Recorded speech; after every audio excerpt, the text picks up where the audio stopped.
What the city reported was that there's a potential $300 million shortfall in tax revenue. And that is about 20% of the $1.6 billion budget the city approved at the end of June.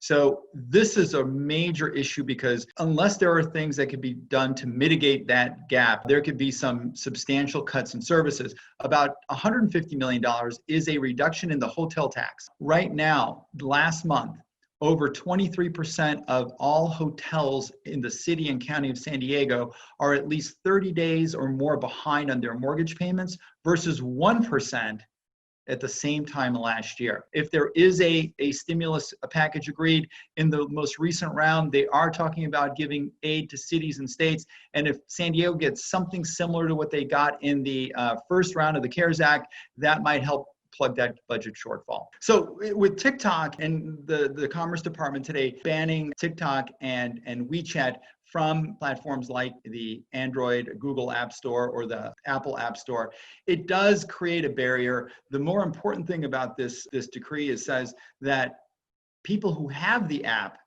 cannot download maintenance or upgrades. So they have to use the app as is. The bigger issue is in the short term is the WeChat app, because what the government's doing is suspending any financial transactions, any activity on the WeChat app immediately. They're allowing the TikTok app to at least transact and engage until November the 12th, when hopefully a deal for the TikTok business in the United States and some of the other English-speaking countries, it will be finalized by Oracle, who is the current kind of company that was chosen to buy those assets. But let's say someone wants to use the source code from WeChat or TikTok in applications that they're developing. Violation of this by consumers or developers are up to $1 million in fines and 20 years in jail. So I think people will be, they don't want to be the test case for